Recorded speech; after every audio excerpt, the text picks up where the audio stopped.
ॐ सहना भवतु सहनौ भुनक्तु सह वीर्यं करवावहै तेजस्विनावधीतमस्तु मा विद्विषावहै। ओम शांति शांति शांति।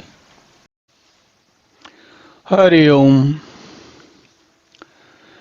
तो भगवान कहते हैं, अर्जुन ने प्रश्न किया था कि स्थिति प्रज्ञस्य का भाषा। तो भगवान उसके उत्तर में कहते हैं, प्रजहाति यदा कामान सर्वान् पार्थिव मनोगतान आत्मन्येवात्मना तुष्टः स्थित प्रज्ञस्थ दोच्यते। तो इसका क्या अर्थ है, जरा थोड़ा समझते हैं। भगवान कहते हैं, अर्जुन जिस काल में यह पुरुष मन में स्थित संपूर्ण कामनाओं को भली भांति त्याग देता है और आत्मा से आत्मा में ही संतुष्ट रहता है, उस काल में वह स्थिति प्रज्ञ कहा जाता है। अब यदि आपने थोड़ा सा ध्यान दिया होगा पिछले 2 श्लोकों में, तो आपको समझ में आएगा 2 बातें हुई थी, स्थिति प्रज्ञ और समाधिस्थ। तो भगवान क्या कह रहे हैं कि जब संपूर्ण कामनाओं का त्याग देता है या त्याग हो जाता है, देखिए ये भगवान कह रहे हैं क्योंकि भगवान की जो भाषा है वो अर्जुन के लिए समझाने के लिए है। लेकिन मुझे लगता है अर्जुन बहुत समझदार है, अर्जुन को तो बात समझ में आ रही है, लेकिन हमको ठीक से समझ में नहीं आती। क्या नहीं समझ में आती कि भगवान कह रहे हैं कि जब सारी कामनाओं का त्याग देंगे तब और आत्मा से आत्मा में संतुष्ट रहेंगे।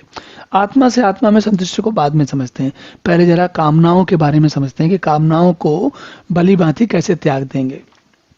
आप एक बात सोच के देखिए, आपने गीता का अध्ययन करते हैं, आपकी इसमें रुचि है, तो संभावना है इस बात की कि आप दिन में कभी कभार ध्यान भी करते होंगे। ध्यान में जब ध्यान करते होंगे तो कभी कभी आपका मन को होता होगा कि लोगों की समाधि कैसे लगती है, हम भी समाधि की स्थिति को प्राप्त करें। तो भगवान कह रहे हैं कि समाधि की स्थिति में या स्थिति प्रज्ञ पुरुष जो होता है, जब कामनाओं का त्याग कर देता है तब वो आत्मा से आत्मा में संतुष्ट रहता है या वो स्थिति प्रज्ञ कहलाता है। अब हमें ये मालूम है कि जब हम ध्यान कर रहे हैं तो समाधि में जाने के लिए ध्यान की अवस्था में होना आवश्यक है, ये हमें पता है, पहले से पता है। लेकिन अब आपने अगर थोड़ा भी ध्यान किया है या ध्यान करने का प्रयास किया है, चेष्टा की है, तो आपको ये पता होगा कि ध्यान की कोशिश, ध्यान का आरंभ करते ही मन में जो विचार पहले नहीं आ रहे थे वो भी आने लग जाते हैं और नई नई समस्याएं आ जाती हैं, नए नए विचार आ जाते हैं। आप सामान्य स्थिति बता रहा हूं मैं, हम ध्यान करने का प्रयास करते हैं, जब हम ध्यान करने का प्रयास करते हैं तो उस समय ऐसी ऐसी चीजें याद आती हैं जिनके बारे में हमें वैसे भी नहीं सोचना होता। तो भगवान की ये बात को कैसे समझा जाए कि जिस काल में यह पुरुष मन में स्थित संपूर्ण कामनाओं को, देखिए हम विचार किस बात का कर रहे हैं, कामनाओं का कर रहे हैं। मान लीजिए कि हमने जैसे पिछले किसी श्लोक में लिया था, चाहे वो विद्यार्थी हो जो कि नौकरी ढूंढने की तैयारी कर रहा है, या वो व्यक्ति हो जो कोई व्यक्ति स्त्री पुरुष हो जो विवाह करने की तैयारी कर रहा है, या कोई वो व्यक्ति पुरुष हो जो प्रमोशन ढूंढ रहा है, या वो कोई व्यक्ति जिसके बच्चे इतने बड़े हो गए हैं कि वो चाह रहा है कि उनके बच्चों को ढंग की नौकरी मिल जाए, उनका विवाह हो जाए, या जिनके सब कुछ हो गया वो कह रहे हैं अब बच्चों के बच्चे हो जाए। कोई ना कोई मन में इच्छा होती है और वो आप किस जीवन में किस स्थिति में है उन इच्छाओं के बारे में आप स्वयं सोच सकते हैं। तो भगवान कह रहे हैं कि संपूर्ण कामनाओं का भली भांति त्याग दें। अब एक बात बताइए, हमारे जीवन में कामनाओं के अतिरिक्त है क्या, और क्या चीज है जिसको हम जीवन कहते हैं? सुबह उठने से लेकर रात में सोने तक, और कभी कभी तो निद्रा में भी, जब हमें स्वप्न आ रहे होते हैं तब भी हम जो है, निद्रा में तो नहीं, जब निद्रा के समय जब हम सोने का कार्य कर रहे होते हैं उसके बीच में जब भी स्वप्न आते हैं वो क्या है, हमारी कामनाएं हैं।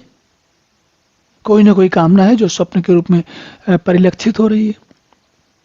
तो समझने की बात क्या है, ये कामना ही तो हमारा जीवन है। अगर हम इनका त्याग कर देंगे तो बचेगा क्या फिर? और फिर ऐसा स्थिति प्रज्ञ पुरुष क्या है जो कामनाओं को त्याग कर देता फिर स्थिति प्रज्ञ हो जाता है? तो 2 चीजें हैं यहाँ पर। एक तो हमको ठीक भली भांति, हर व्यक्ति को भली बात मालूम है कि कामनाओं का त्याग आसान काम नहीं है, छोड़ नहीं सकते। और ये तो तब है जब वो सोचता है, सामान्य तौर पे आप सोचिए, कौन सोचता है कामनाओं का त्याग करने के बारे में? तो जब वो भगवान यहाँ पर जो कह रहे हैं आत्मन्यवात्मना तुष्टा, वहां तो पहुंचना बहुत ही कठिन है। ये कैसे पहुंचेंगे हम लोग? ये बात जो कही जा रही है ये तो न हो सकने वाली है, इम्पॉसिबल है। और हमको यही इस प्रश्न का उत्तर ढूंढना है गीता में या अन्यत्र। गीता में मिलेगा और अन्यत्र भी मिलता है, ऐसा नहीं कि केवल गीता में मिलता है, आपको उपनिषदों में भी मिलेगा। इसलिए हमें इस प्रश्न का उत्तर ढूंढने की चेष्टा करते रहना चाहिए। और आप पाएंगे कि जैसे जैसे आप इस प्रश्न की गहराई में जाते हैं, आपको कुछ एक अलग ही किस्म के, अलग ही प्रकार के आभास होते हैं। चलिए अब आगे देखते हैं कि भगवान क्या कहते हैं इसके आगे। लेकिन ये जो बात है, अपने मन में, अपनी बुद्धि में गांठ बांध लीजिए कि कामनाओं का भली भांति त्याग कैसे हो सकता है, या करना भी चाहिए या नहीं करना चाहिए, या कामनाओं के रहते जीवन कैसे जीना चाहिए, और स्थित प्रज्ञ बनना कैसे चाहिए। इन प्रश्नों पर विभिन्न प्रकार से विचार करना चाहिए। चलिए अब आगे देखते हैं। ओम पूर्णमदः पूर्णमिदं पूर्णात् पूर्णमुदच्यते पूर्णस्य पूर्णमादाय पूर्णमेवावशिष्यते। ओम शांति शांति शांति।